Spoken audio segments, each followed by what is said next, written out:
नमस्कार दोस्तों जैसा कि आप देख रहे हो गोल्ड और सिल्वर के प्राइसेस में काफी ज्यादा वोलेटिलिटी देखने को मिल रही है। कभी अचानक से ऊपर बढ़ जा रहा है, अचानक से नीचे गिर जा रहा है। लेकिन पिछले हफ्ते अगर आप देखेंगे जो सिल्वर और गोल्ड में क्रैश आया था, स्पेशली सिल्वर में, ये आज तक कभी इतिहास में नहीं देखा गया। अब देखिए, कई लोग कमेंट में आएंगे, बोलेंगे कि सर आज तो काफी बढ़ा है। देखो, वो थोड़ा बहुत ऊपर नीचे बढ़ता रहेगा, लेकिन मैं स्पेसिफिकली बात कर रहा हूं कि पिछले हफ्ते 3 दिन में जिस तरह का क्रैश हुआ था, मतलब आप सोचिए 4 लाख रुपए से डायरेक्टली 2.5 लाख रुपए, मतलब कितना मायने रखता है। 40% सिल्वर वाइप आउट हो जाना, आप देखो $7 ट्रिलियन ये वाइप आउट हो गया था। तो इसको थोड़ा सा हम डिटेल में समझेंगे कि हुआ क्या एग्जैक्टली और क्या हम इसको कह सकते हैं कि ये क्रैश है, मतलब ये क्या बबल बर्स्ट हो रहा है, कि क्या इस तरह की चीजें हम कह सकते हैं। एग्जैक्टली अभी गोल्ड और सिल्वर को लेकर क्या चल रहा है वो सब कुछ मैं आपको बताऊंगा। चलिए आगे बढ़ते हैं, लेकिन उससे पहले आप सबको बता दूं, आप में से जो भी लोग यूपीएससी की तैयारी कर रहे हैं, 2027 हो 28 हो, कोई भी बैच लेना चाहते हैं, आपको बस यूज करना है ये कोड अंकित लाइव मैक्सिमम डिस्काउंट के लिए। लिंक कमेंट सेक्शन में दिया हुआ है। और हमारे सभी बैचेस के अंदर प्रीलिम्स, मेंस, इंटरव्यू सब कुछ की तैयारी कराई जाती है। 18 बुक्स का जो पूरा सेट है वो आपके घर पर भेजा जाता है। और ये फोन नंबर है, कोई भी अगर आपको डाउट है, प्रॉब्लम है, इस पर कॉल करिए, मेरी टीम आपको अच्छे से गाइड कर देगी। चलिए शुरुआत करते हैं। सबसे पहले देखते हैं कि एग्जैक्टली हुआ क्या है। देखिए, ग्लोबली प्रीशियस जो मेटल मार्केट है उसमें एक्स्ट्राऑर्डिनरी और हिस्टोरिक सेल ऑफ देखने को मिला पिछले हफ्ते। गोल्ड और सिल्वर की हम बात करें, और इसकी वजह से आप देखोगे चाहे फ्यूचर, ईटीएफ, डेरिवेटिव्स जितना भी आप ले लो, स्पॉट मार्केट, उसमें $7 ट्रिलियन का इरोजन हुआ है। मतलब आप समझो जो ट्रेडर्स है ना, स्पेशली उनका क्या हालत हुआ होगा। और हालत तो छोड़िए, मतलब आप इमेजिन करो कि जैसे सिल्वर का प्राइसेस बढ़ रहा था, ये लगातार बढ़ता गया। पिछले 1 महीने से सिल्वर के प्राइसेस बढ़ रहे थे और यहाँ पर बढ़ते बढ़ते 4 लाख रुपए पर किलो चला गया सिल्वर का प्राइस। और सोचिए, जिसको लगा होगा कि यहाँ पर खरीदना सही है, किसी ने यहाँ पर खरीदा होगा, अचानक से मतलब जो सेल ऑफ हुआ है ना, मतलब अगर आप सिल्वर के प्राइसेस में राइज देखोगे तो ये चलो बढ़ा है, बढ़ा करते करते इस तरह का राइज हुआ है। लेकिन सेल ऑफ में आप देखिए 3 दिन में कितना ज्यादा नीचे गिरा है ये। तो ये बहुत स्टीप करेक्शन आता है। जितना आप देखते हो ना कि बढ़ रहा है, लेकिन उससे ज्यादा तेजी से स्टीप करेक्शन आता है। ऑल्दो आज थोड़ा सा वापस ये ऊपर की तरफ बढ़ा है, लेकिन ओवरऑल रिकवर नहीं किया है ये। तो आई होप आप समझ आ रहा होगा कि यहाँ पर ये जो करेक्शन हुआ, ये जो भी कुछ हुआ है, इसकी वजह से $7 ट्रिलियन का जो मार्केट है वो वाइप आउट हो गया। इसमें एक चीज है कि यहाँ पर पिछले कुछ महीनों से ऑलरेडी मेटल्स के अंदर तेजी बन रही थी और सेलिंग जो था वो काफी सडन था, शार्प था, डिसऑर्डरली था। मतलब ये दिखा रहा था कि यहाँ पर लोगों को अपना प्रॉफिट बुकिंग करना है, या फिर जो लॉस में जा रहे हैं उनको और फर्दर लॉस नहीं चाहिए, तभी इस तरह की आपको गिरावट देखने को मिलती है। मतलब इस तरह का डिक्लाइन ये आज तक मेटल इतिहास में कभी नहीं देखा गया। अच्छा, यहां पर अगर मैं आपको थोड़ा सा डिस्टिंक्शन बताऊं गोल्ड और सिल्वर को लेकर, गोल्ड की अगर हम बात करें ना, तो ये क्रैश होने के पहले मल्टी डेकेड हाई पर चला गया था, राइट। और इसमें जो फॉल हुआ है वो 2013 के बाद से सबसे शार्पेस्ट ड्रॉप देखने को मिला है। लेकिन सिल्वर जो है ये स्पेकुलेटिव कमोडिटी बन गया आज के डेट में। मतलब जिस तरह का रैली हुआ ना, अगर आप क्रैश के पहले देखो तो स्पेकुलेशन की वजह से ज्यादा हो रहा था। मतलब आपके आसपास पड़ोस, आई एम श्योर कि आपके मित्र वगैरह कोई कह रहा होगा, कहीं से खबर आ रही होगी, अरे उसने इतना सिल्वर ले लिया था, उसका इतना प्राइस बढ़ गया। ये इस तरह की चीजें चलती रहती हैं। तो लोगों के मन में भी काफी ज्यादा आता है, अरे मैं भी सिल्वर ले लूं, तो कई लोग घुस जाते हैं हायर प्राइस में। तो यहाँ पर स्पेकुलेशन जो है बहुत ज्यादा हो रहा था, और इसीलिए सिल्वर में जो ड्रॉप आया है ना, वो सारे रिकॉर्ड को खत्म कर दिया है। यहां पर इतना बड़ा ड्रॉप कभी नहीं देखा गया। सो सिल्वर फेल मोर एग्रेसिवली, क्योंकि यहां पर स्पेकुलेशन ज्यादा था, यह आपको समझने की जरूरत है। अब क्वेश्चन यह आता है कि मेटल प्राइसेस में अचानक से फॉल क्यों हुआ? क्या यह टेक्निकल था, स्ट्रक्चरल था, मैक्रो इकोनॉमिक फैक्टर थे? इनका कॉम्बिनेशन आपको देखने को मिलेगा। देखो, मैं उसमें नहीं जा रहा हूं। कई बार होता है कि बढ़ रहा है तो हाँ इस वजह से बढ़ रहा है, डिमांड बढ़ रही है, गिर रहा है तो ऐसा हो गया, मैं उसमें नहीं जा रहा हूं। सबसे पहली चीज समझिए कि इसमें जो फॉल हुआ है ना, नो डाउट जो सबसे बड़ा कारण है एक्सेसिव स्पेकुलेशन। मतलब प्राइसेस अगर इतने तेजी से बढ़ रहे हैं उसका कोई मतलब नहीं बनता है। भले ही इंडस्ट्रियल डिमांड, मान लो हम कहते हैं सिल्वर की बढ़ गई है, ठीक है, इलेक्ट्रॉनिक्स वगैरह में ज्यादा इस्तेमाल हो रहा है, मान लो एक बार कह भी ली, लेकिन इतना ज्यादा इस्तेमाल थोड़ी हो जाएगा कि शॉर्ट टर्म में इतना प्राइसेस इंक्रीज हो जाएंगे। तो टेक्निकल इंडिकेटर्स यही बता रहे थे कि यहां पर ओवरबॉट कंडीशन हो गई थी।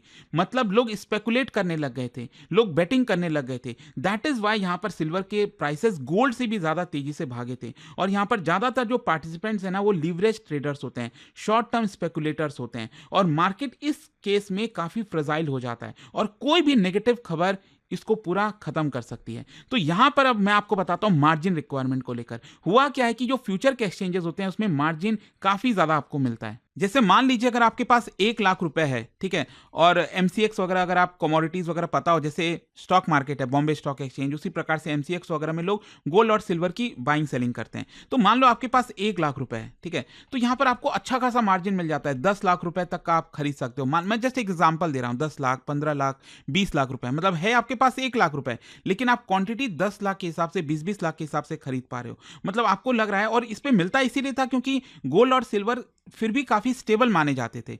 तो मार्जिन इसीलिए मिल जाता था कि क्योंकि इतना जल्दी क्रैश नहीं होता था, तो इसकी वजह से आपको ज्यादा हायर मार्जिन मिलता था ताकि आप ट्रेडिंग कर सको, गैम्बलिंग या जो भी आप कह लो। तो यहां पर अब प्रॉब्लम ये हुआ कि जब ये गिरना स्टार्ट हुआ ना, तो या तो जो लोग ट्रेडर्स थे जो यहां पर सिल्वर खरीदे हुए थे हायर प्राइसेस पर, अब जब गिरना स्टार्ट हुआ तो या तो आपको कैपिटल चाहिए उसको कवर अप करने के लिए, नहीं तो यहां पर ब्रोकर क्या करेगा, आपकी जो पोजीशन है वो एग्जिट कर देगा। तो या तो आपको अपनी जो पोजीशन था वो एग्जिट करनी पड़ी हायर, क्योंकि ये नीचे जा रहा है और आपके पास उतना मार्जिन आपके पास बचा नहीं है कैपिटल, तो या तो आप ज्यादा कैपिटल लगाओ, वो लगा नहीं सकते, और इसकी वजह से यहां पर लोगों ने धड़ाधड़ बेचना स्टार्ट कर दिया। तो ये फोर्स्ड सेलिंग जैसा सिचुएशन हो गया, एंड दैट इज व्हाई इतना बड़ा शार्पेस्ट ड्रॉप देखने को मिला। एक और कारण मैं बताता हूं, अमेरिका में एक बड़ी घटना हुई है। अमेरिका में आप सब जानते हो, जैसे भारत में आरबीआई है सेंट्रल बैंक, वैसे ही वहां पर भी जो सेंट्रल बैंक है उसको कहते हैं फेडरल रिजर्व, राइट। और वहां पर आप सब जानते हो जेरम पॉवेल हैं इस समय जो फेडरल रिजर्व के चेयरमैन हैं। तो अभी क्या है कि अब ये बदलने वाले हैं। डोनाल्ड ट्रंप ने डिसाइड किया है कि केविन वॉश होंगे। अब क्या है ना कि डोनाल्ड ट्रंप एक्सपेक्ट तो कर रहे हैं केविन वॉश को लेकर कि वो रेट कट करेंगे जो डोनाल्ड ट्रंप चाहते हैं, लेकिन एक्चुअल में अगर आप देखोगे तो केविन वॉश की अभी तक जो पॉलिसीज रही हैं, जो उनका थॉट प्रोसेस रहा है, वो थोड़ा सा मतलब टाइटर मॉनेटरी पॉलिसी की तरफ रहा है, हायर रियल इंटरेस्ट रेट की तरफ रहा है, लिक्विडिटी कम हो जाती है। तो ऑब्वियस सी बात है, जब भी इस तरह का सिचुएशन होता है तो इसका डायरेक्ट असर आपको मेटल पर होता है, स्पेशली डॉलर स्ट्रांग हो जाते हैं इस केस में। यहाँ पर जो एसेट्स हैं गोल्ड और सिल्वर, उसके प्रति जो आपको परचेजिंग वगैरह है वो थोड़ा सा कम हो जाता है।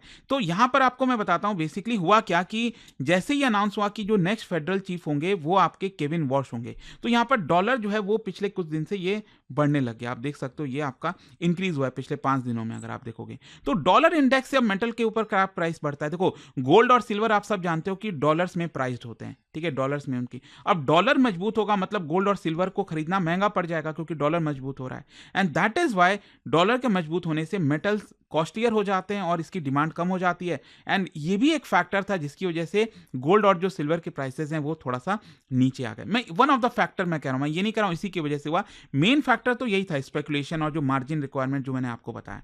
अच्छा, अब आते हैं कि क्या ये बबल बस्ट है या फिर एक करेक्शन है, हम इसको कैसे देखें। देखो ज्यादातर जो ग्लोबल एनालिस्ट हैं, इंस्टीट्यूशंस हैं, वो ऐसा नहीं है कि वो इसको बबल बस्ट कह रहे हैं। उनका ऐसा कहना है कि देखो मार्केट इक्विलिब्रियम पर आ रहा है, मतलब ऐसा नहीं है कि गोल्ड और सिल्वर कल के डेट में एकदम 10,000 हो जाएगा, 50,000 पर आ जाएगा, ऐसा नहीं है, बिल्कुल नहीं है, क्योंकि अभी भी जो फंडामेंटल्स हैं गोल्ड और सिल्वर के वो काफी स्ट्रांग है।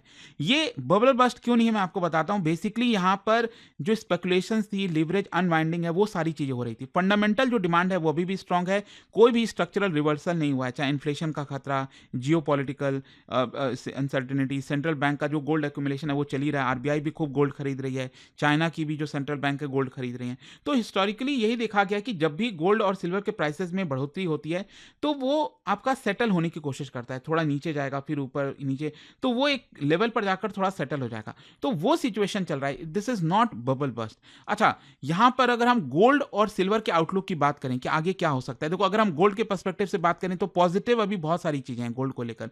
सेंट्रल बैंक्स बाई कर रहे हैं, सेफ हेवन अभी भी माना जाता है, पोर्टफोलियो डाइवर्सिफिकेशन लोग करते हैं और गोल्ड में निवेश करते हैं, लेकिन नियर टर्म में आप समझिए साइडवेज मूवमेंट हो सकता है, वोलैटिलिटी थोड़ा सा और अभी देखने को मिल सकती है गोल्ड के प्राइस में, कभी ऊपर कभी नीचे, ये आपको चलता रहेगा जब तक एक प्राइस पर वो स्टेबलाइज नहीं हो जाता।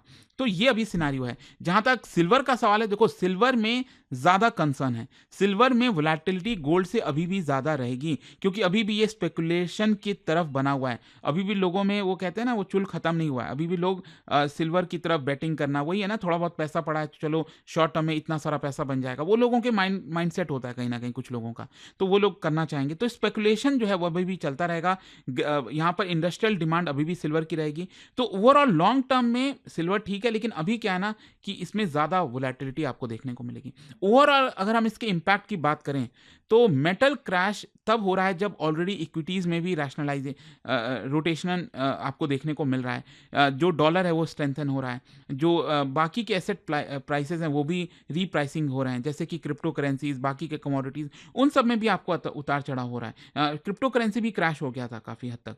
सो ये दिखाता है कि ग्लोबली जो एसेट्स हैं वो रीवैल्यू हो रहे हैं, रीअसेसमेंट हो रहा है उनके वैल्यूएशंस का, एंड दैट इज़ वाई ये सिनेरियो बनी हुई है। सो आई होप कि इस वीडियो के थ्रू आपको समझ में आ गया होगा कि गोल्ड और सिल्वर के जो बबल क्रैकिंग की बात हो रही है वो क्या है एग्जैक्टली, $7 ट्रिलियन कैसे वाइप आउट हुआ। और जाने से पहले एक बहुत ही इंटरेस्टिंग क्वेश्चन, क्या आप बता सकते हो गोल्ड और फॉर्मेशन को लेकर यहाँ पर दो स्टेटमेंट है, कौन सा सही है? इसका राइट आंसर आप सब जानते हैं, मेरे इंस्टाग्राम पर तो मिलेगा ही, वहां पर अगर आप नहीं हो कोई बात नहीं, टेलीग्राम से ले सकते हैं इसका सही उत्तर। और दोस्तों जैसा मैंने आपको बताया, अगर आप यूपीएससी की तैयारी कर रहे हैं 2027 हो 28 हो, कोई भी बैच चाहते हैं, आपको बस यूज करना है ये कोड अंकित लाइव मैक्सिमम डिस्काउंट के लिए। और ये फोन नंबर है, यहाँ पर कोई भी डाउट है, प्रॉब्लम है, इस पर कॉल करिए, मेरी टीम आपको अच्छे से गाइड कर देगी। एंड ये प्रतिज्ञा बैच में आपको सब कुछ मिलता है, प्रीलिम्स, मेंस, इंटरव्यू, सब कुछ।